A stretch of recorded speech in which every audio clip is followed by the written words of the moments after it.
Well, good evening, and thank you so much for having me. Like she mentioned, my name is Shasta Marion. I'm the Cle Elum Visitor Center representative.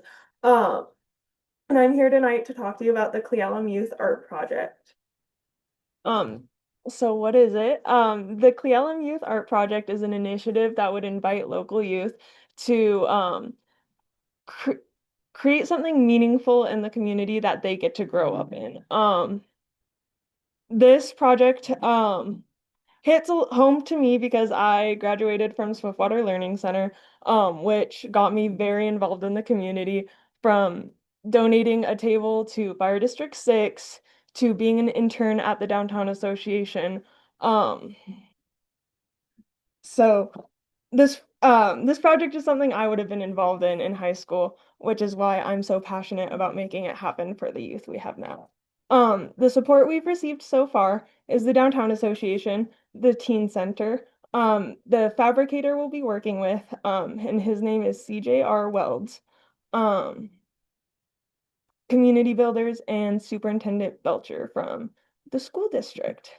Um, the main goals of this project is to give youth an outlet for their creativity because we have so many creative youth and they're so passionate about this project.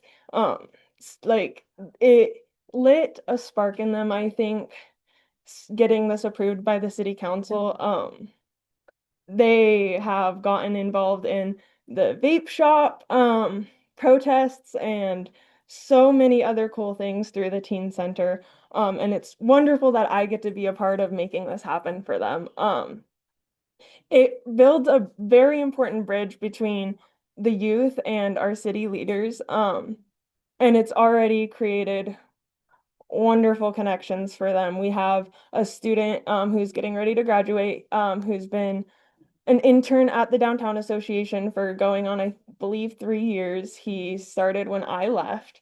Um, yeah, this project adds creative and interactive art that'll celebrate our history. The goal of the project is to show Cle Elum through the eyes of our youth. The theme is the past, present, and the future.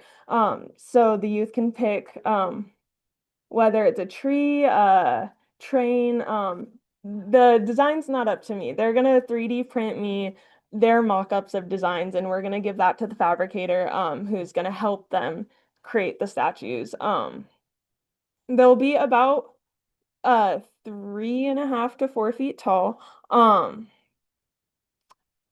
We're also doing banners, which isn't as exciting as the statues, but the banners will be open to K through 12 students, and they will be attached on existing light poles in Cle Elum, with the same theme, the past, present, or the future. And those designs can be submitted digitally or physically. Um, and uh, The scale of the project, like I said, is going to be 3 to 4 feet for the statues. They'll be made out of mild steel, so the students can have the option to paint them if they would like.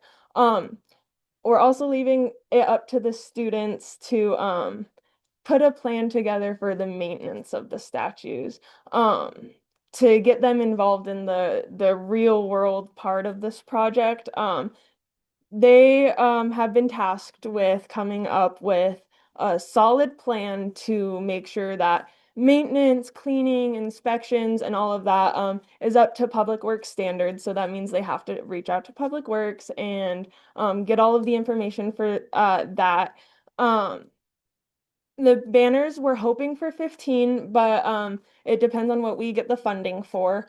Um, and I haven't located like an exact fabricator for the banners, but we have been in talks with the copy shop in Ellensburg to get a couple quotes on that. Um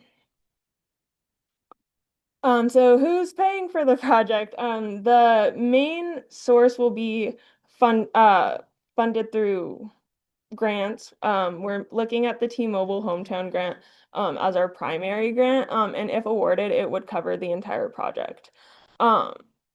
If not, we have a couple other options as far as tourism and lodging tax grants, arts grants, local business scholarships, and in-kind donations. If in the event that the funding is not awarded, we're not going to begin the fabrication until we have secured funding. Um, if we cannot get the funding for the full project, we'll rescale the project as needed. I still want to make something meaningful happen for these youth, whether that's just one statue and no banners. Um, but we're going big for this one. They've put a lot of time and effort into this project. Um, I got approved by city council in December, just before Christmas. Um, I have begun the grant applications and design sessions with students. I have a really good group of students on these statues. They have a lot of really good ideas. One of the ideas, I won't share too much because this is their thing, but one of the ideas that I think is really cool, one student designed a tree, and at the roots of the trees, they're all hands to symbolize community growing the tree. And I think it's beautiful. It's a wonderful idea. He wants to put Cle Elum in the branches, which I think is wonderful. Um, and my favorite part of the project is that it's completely designed by the students. Adults have no say in what is going in. It will be appropriate, obviously, but it is completely up to their own imaginations. Um, that is about all I have for this project. We don't have exact locations narrowed down yet. I'm working with Public Works to figure out what will work best as far as snow removal and um like traffic and stuff goes. I'm hoping that we can get them installed on the corner by the bakery, Owens Meats, that little corner. I think that would be wonderful for tourists and to get people moving throughout the town. Um, yeah, thank you so much for having me. Um, any questions? I have two questions. Yes. Do you have any funding yet? And so say that $8,000 for 15 banners ends up being $533. Could someone like sponsor a banner? Oh, definitely, yes. Yeah. As I do a little bit more research as far as what funding we have available for the project, we'll be putting stuff out into the community, opening opportunities for stuff like that. Any other questions? All right. Well, that is all I have. Thank you so much for having me tonight.